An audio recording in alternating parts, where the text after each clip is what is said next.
Hello बच्चों, maths पाठशाला में आप सभी का स्वागत है। आज का हमारा टॉपिक है force and laws of motion. ठीक है, इससे पहले जो हम चैप्टर पढ़ते हैं वो मोशन पढ़ते हैं। ठीक है, एक सीक्वेंस होता है, motion then force then gravitation then work energy, और इस टाइप से हम जो है फिज़िक्स को सीक्वेंस में पढ़ते हैं। ठीक है, तो आज का जो टॉपिक मैंने लिखा है आपका force and laws of motion, ये आपका चैप्टर नंबर 9 है, क्लास 9th का।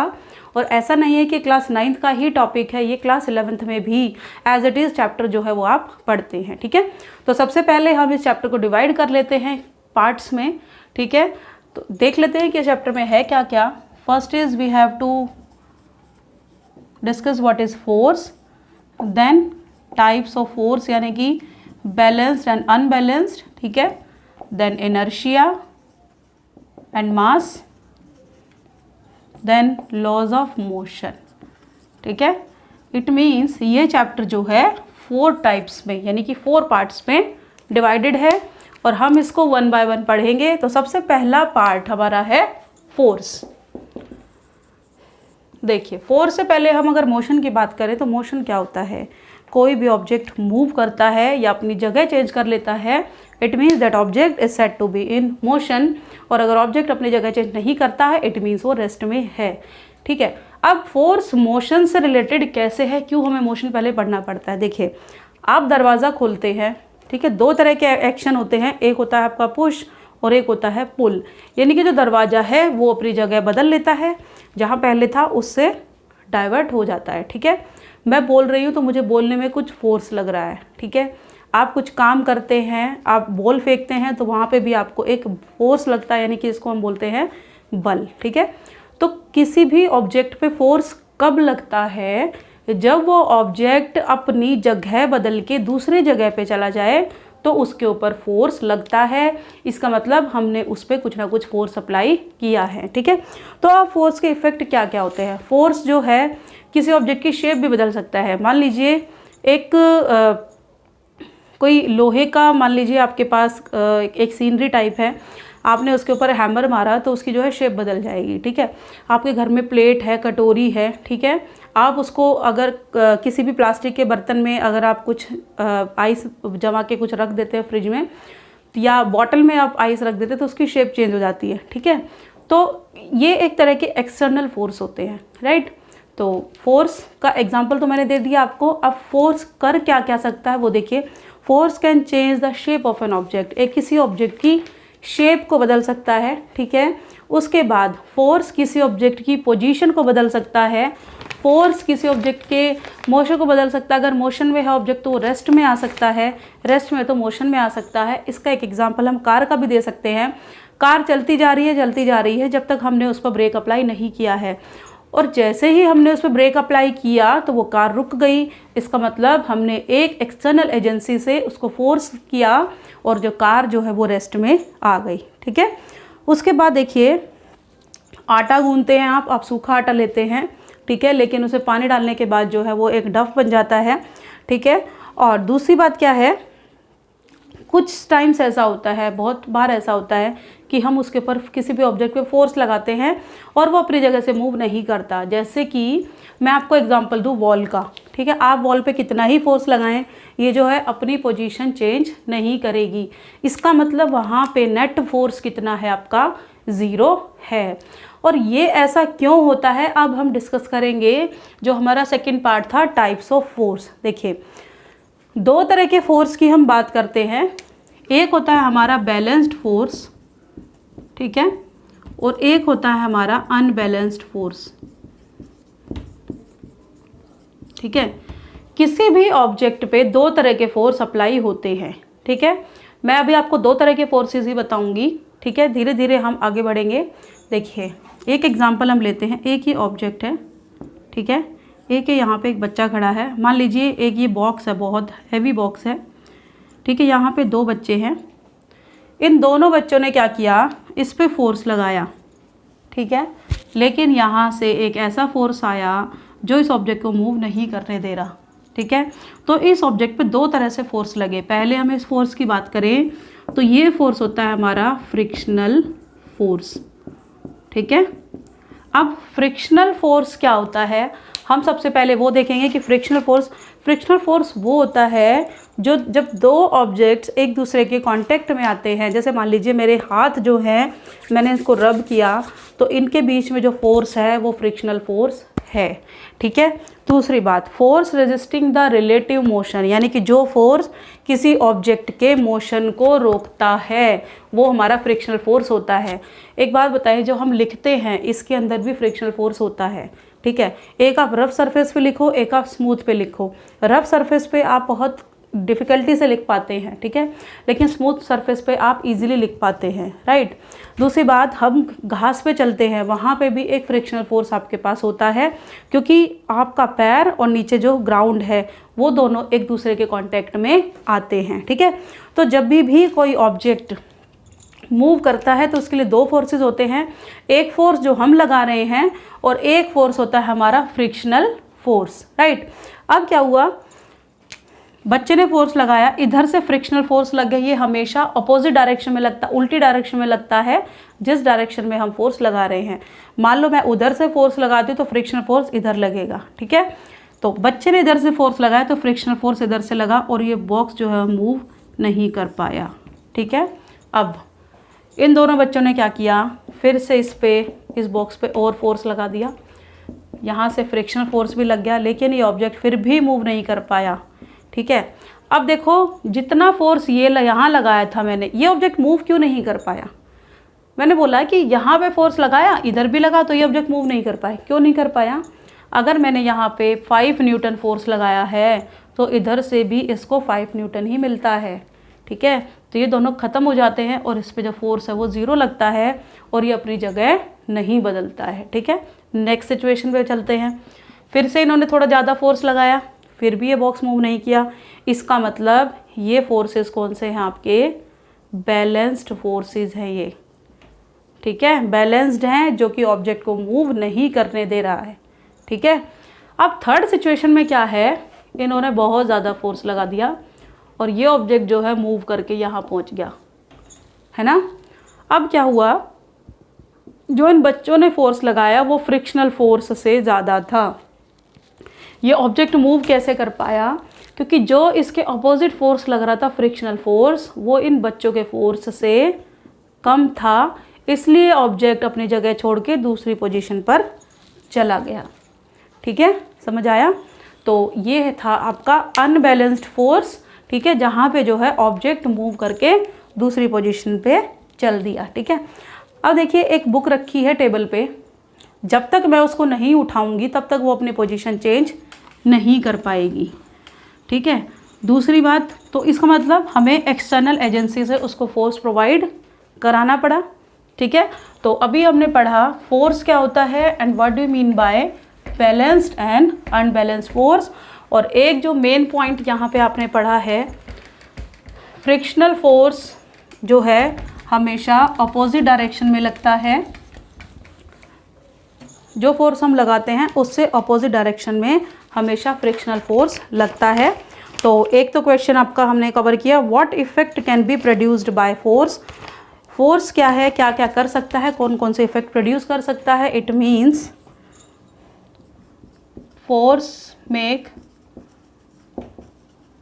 एनीथिंग टू मूव, किसी चीज़ को चला सकता है, टू स्टॉप रोक सकता है, to change the shape of an object, to change the shape, fourth is to change the direction, ठीक है। जैसे डायरेक्शन का एग्जांपल आप दे सकते हैं, एक फुटबॉल थी, यहाँ से आपने किक किया इधर चली गई, फिर आपने किक किया तो ये वापस इधर आ गई, तो इस तरीके से डायरेक्शन चेंज हो सकती है। एक पॉइंट हमने पढ़ा कि फोर्स जो है what is the direction of frictional force, और जो फ्रिक्शनल फोर्स जो है frictional force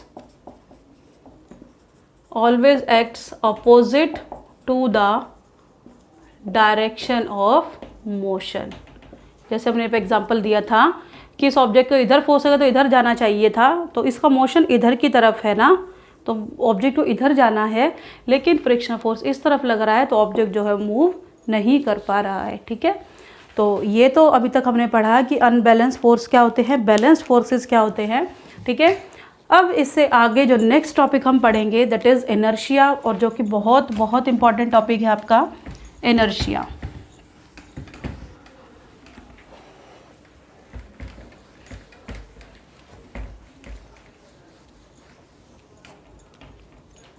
our topic is inertia, ठीक है। देखिए बहुत सारे एग्जांपल्स हम पढ़ते हैं। देखिए जब बस चलती है और एकदम से जब ब्रेक सप्लाई हो जाते हैं तो हम जो है आगे की तरफ गिर जाते हैं, राइट। और जब बस रुक जाती है, यानी कि जब बस रेस्ट से मोशन में आती है, तो हम पीछे की तरफ गिर जाते हैं, ठीक है। या जो ट्री है उससे जो लीव्स हैं वो गिर जाते हैं टूटकर, ठीक है। या जो हमारे पास जो अम्ब्रेला होता है उस पे जो रेन ड्रॉप्स गिरते हैं तो जो पानी है वो डायरेक्ट नीचे आता है, ठीक है। तो ये सारे एग्जांपल्स किसके हैं, ये सारे एग्जांपल्स हैं हमारे इनर्शिया के, ठीक है। तो अब हम देखते हैं इनर्शिया होता क्या है। एक डेफिनेशन जो इनर्शिया की होती है, inertia is the property by virtue of which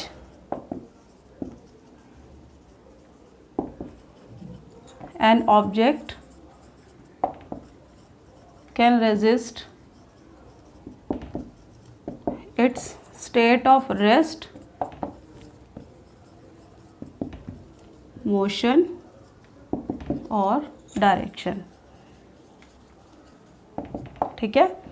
और इसको हम ये भी कह सकते हैं inability of an object to change its state of rest और ऑफ मोशन, यानी ठीक है, यानी कि किसी भी ऑब्जेक्ट की इनएबिलिटी कि वो अपनी स्टेट को चेंज नहीं कर पा रहा है। अगर रेस्ट में है तो वो रेस्ट में ही रहेगा, मोशन में है तो वो मोशन में ही रहेगा, ठीक है। वो हमारा होता है इनर्शिया, ठीक है। अब इनर्शिया जो है डिपेंड किस पे करता है, इनर्शिया जो है मास पर डिपेंड करता है, और इनर्शिया मास के डायरेक्टली प्रोपोर्शनल होता है, ठीक है।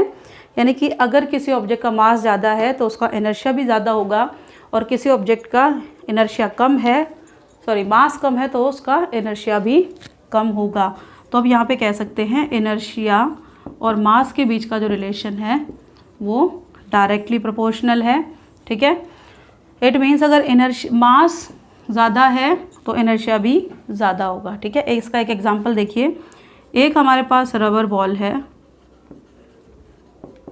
ठीक है, और एक हमारे पास स्टोन है ऑफ सेम साइज, और क्वेश्चन है which has greater inertia, rubber ball और स्टोन ऑफ सेम साइज। तो अब हम देखेंगे कि जो स्टोन है उसका मास ज़्यादा है, इसका मतलब इनर्शिया भी उसका ज़्यादा होगा, ठीक है। तो ये तो एक पॉइंट था जो हमने इनर्शिया और मास का रिलेशन पढ़ा, और ये आपके एनसीईआरटी का एक टॉपिक भी है, रिलेशन बिटवीन इनर्शिया एंड मास, और इससे रिलेटेड आपके क्वेश्चन भी हैं, ठीक है। अब हम पढ़ेंगे types of inertia. Types of inertia, ठीक है। इनर्शिया जो है 3 टाइप्स का आपको मिलता है, inertia of rest, motion and direction, ठीक है। अब देखिए इनर्शिया ऑफ रेस्ट मतलब inability of an object to change its state of rest, यानी कि रेस्ट की पोजीशन को नहीं बदल पाना। किसी भी ऑब्जेक्ट, कोई भी ऑब्जेक्ट है वो अपनी पोजीशन को नहीं बदल पा रहा है, रेस्ट में है तो रेस्ट में ही रहेगा, वो आपका होता है इनर्शिया ऑफ रेस्ट, ठीक है। अब इसका एक एग्जांपल हम डेली भी देखते हैं इनर्शिया ऑफ रेस्ट का, कि एक कारपेट से डस्ट पार्टिकल जो है बाहर आते हैं जब हम उसको एक स्टिक से मारते हैं, ठीक है। लिख देती हूँ, dust particles comes out from a carpet when bitten with a stick.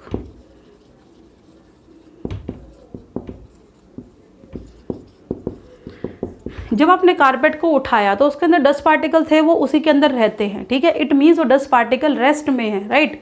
लेकिन जब हमने एक स्टिक से, यानी कि जो स्टिक है वो एक एक्सटर्नल फोर्स का काम करती है उस कारपेट के ऊपर, तो जैसे ही मैंने स्टिक से उस कारपेट को पीटना शुरू किया तो जो जितने भी डस्ट पार्टिकल्स हैं वो उस कारपेट से बाहर आ जाएंगे। ठीक है, तो यहाँ से आपने क्या पता लगाया कि पहले रेस्ट में थे डस्ट पार्टिकल, लेकिन जैसे ही कोई एक्सटर्नल फोर्स लगा तो डस्ट पार्टिकल जो हैं वो मोशन में आ गए और वो जो है उससे कारपेट से निकलना स्टार्ट हो गए।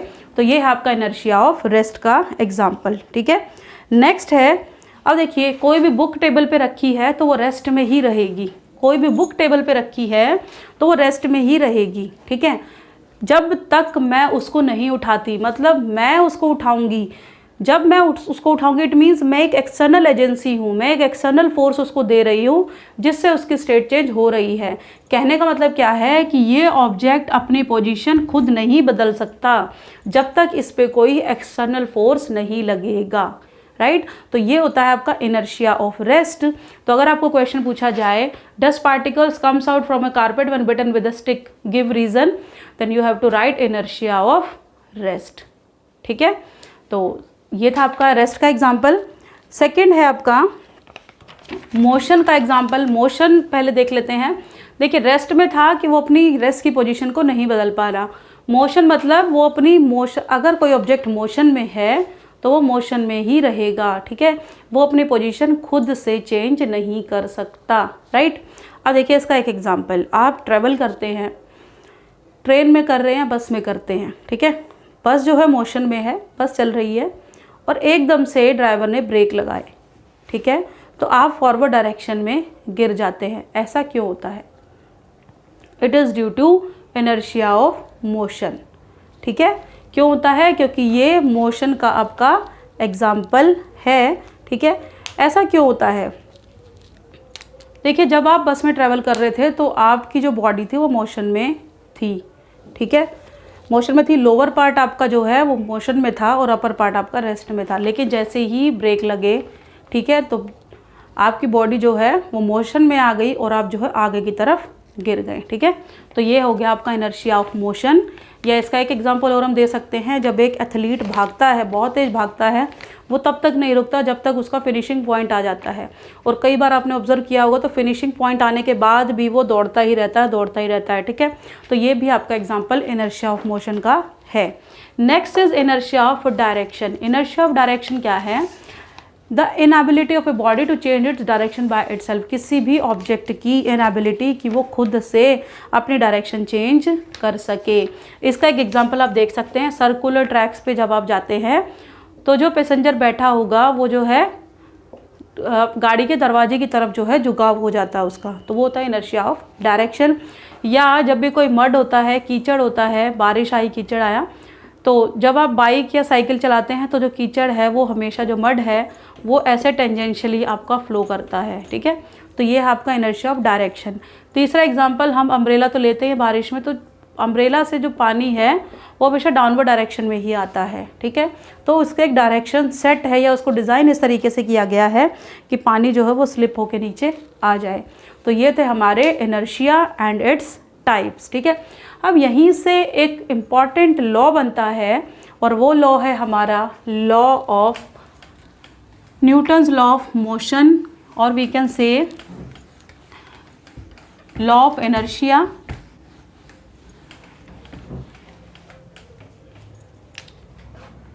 Newton's first law,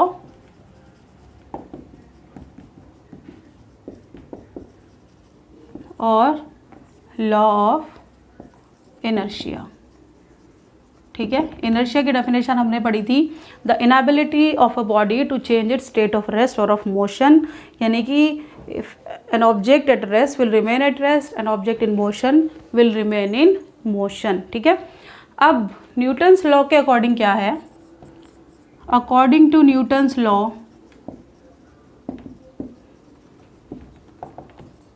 an object at rest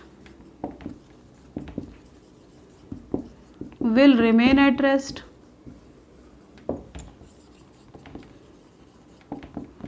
an object in motion will remain in motion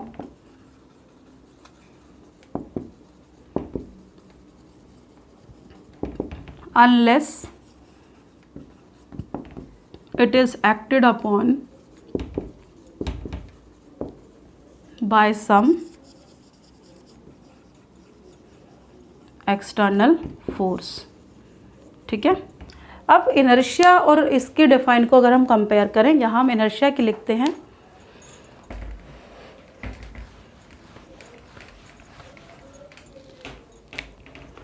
inability of an object to change its state of rest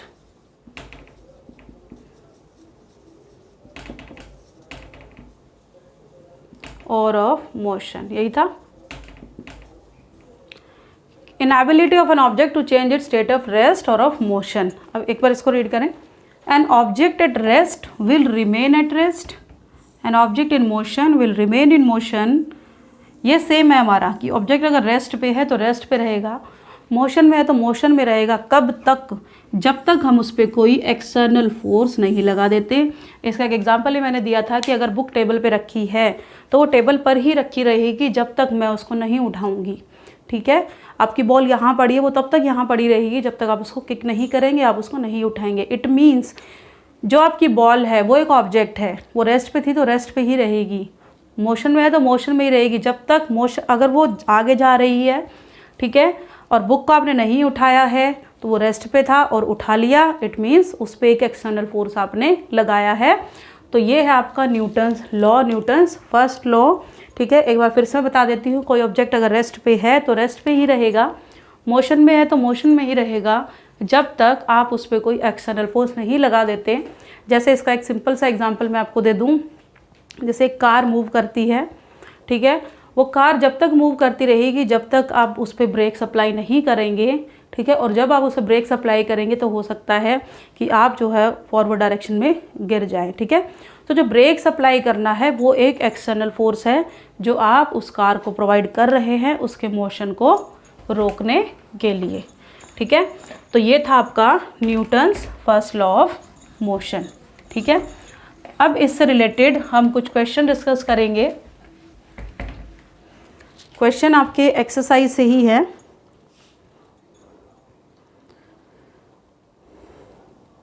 first question है आपका,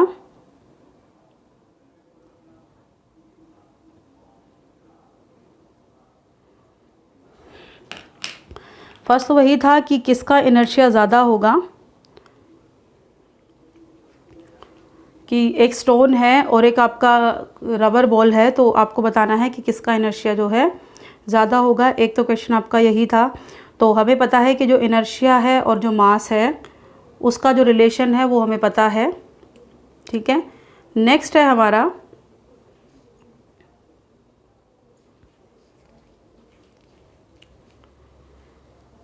Galileo's law of inertia is another name for which of the following Newton's law of motion.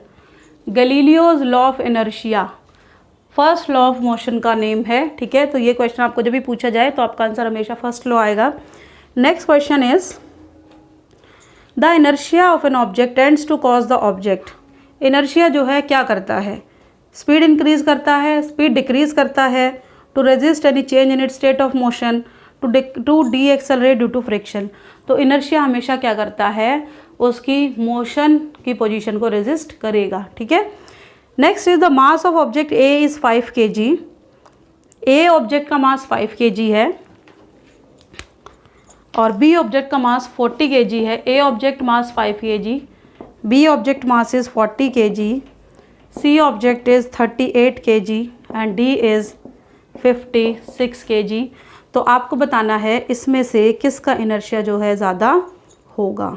ठीक है, तो अगर आप इसमें से inertia देखेंगे तो किसका ज़्यादा होगा? इनर्शिया में हमने डिफ़ाइन किया था कि जिस ऑब्जेक्ट का मास ज़्यादा होता है उसका इनर्शिया जो है वो ज़्यादा होता है। तो इसमें से मास किसका ज़्यादा है? डी ऑब्जेक्ट का मास सबसे ज़्यादा है, तो इट मीन्स इसका इनर्शिया जो है सबसे ज़्यादा होगा। ठीक है, नेक्स्ट क्वेश्चन है आपका, ये आपकी एनसीईआरटी का क्वेश्चन है। In which of the following example, in the following example try to identify the number of times the velocity of the ball changes. एक सीरीज ऑफ इवेंट आपको मिला है और आपको बताना है वेलोसिटी कितनी बार चेंज हुई है। देखिए, a football player kicks a football to another player. ये एक फुटबॉल प्लेयर है, ये फुटबॉल है, इसने इस बॉल को किक किया और ये दूसरे बंदे के पास चली गई। ठीक है, इसका मतलब यहाँ पे ये बॉल जो है वो 0 वेलोसिटी थी और जैसे ही इसने किक किया तो इसकी वेलोसिटी जो है u हो गई। ठीक है, अब who kicks the football towards the goal. मान लो यहाँ पे गोल है, अब इसने क्या किया, इसको किक किया तो फुटबॉल यहाँ पे आ गई। अब गोल है मतलब जो फुटबॉल है गोल की तरफ आ गई, इट मीन्स इसकी वेलोसिटी यहाँ पे भी बदली है। पहली बार यहाँ चेंज होगी, दूसरी बार यहाँ बदलेगी। ठीक है, नेक्स्ट है जो यहाँ पे गोलकीपर होगा उसने उस फुटबॉल को ले लिया। इट मीन्स जब गोलकीपर ने फुटबॉल को उठाया होगा तो उसकी वेलोसिटी 0 हो गई। तो एक चेंज आपका यहाँ पे भी आया है। ठीक है, तो तीसरा बदलाव। उसके बाद and kicks towards a player of his own team, और फिर उसने अपनी ही टीम के बंदे के पास उसको किक कर दिया। इट मीन्स उसकी फिर वेलोसिटी कुछ ना कुछ होगी। तो आप देखें इसकी वेलोसिटी कितनी बार बदली, 1 2 3 4। तो आपका आंसर आएगा 4 टाइम्स। ठीक है, next is explain why some of the leaves may get detached from a tree if you vigorously shake its branch. अगर हम ट्री की किसी भी ब्रांच को हिलाते हैं तो उसके लीव्स जो हैं वो क्यों गिरते हैं? It is due to inertia of rest. ठीक है, क्योंकि वो पहले रेस्ट में थे और जैसे ही आपने हिलाया तो वो लीव्स जो है मोशन में आ गए और वो गिरना स्टार्ट हो गए। ठीक है, next question is why do you fall in the forward direction. ये हम ऑलरेडी जो है डिस्कस कर चुके हैं, क्योंकि फॉरवर्ड डायरेक्शन मीन्स इनर्शिया। देखिए एक बात याद रखिए, अगर क्वेश्चन में आपको फॉरवर्ड डायरेक्शन पूछा जाता है तो आपका इनर्शिया ऑफ मोशन आंसर आएगा, और अगर आपको बैकवर्ड डायरेक्शन पूछा जाता है तो आपका इनर्शिया ऑफ रेस्ट आंसर आएगा। ठीक है, तो ये था हमारा आज का टॉपिक फोर्स डिस्कस किया हमने, inertia and law of inertia, और वी कैन से इट गैलीलियोज और Newton's first law of motion. ठीक है, तो नेक्स्ट क्लास में हम डिस्कस करेंगे न्यूटन्स सेकेंड लॉ और उससे रिलेटेड कुछ न्यूमेरिकल्स। तो आज के लिए आप इसको अच्छे से पढ़ें। Thank you.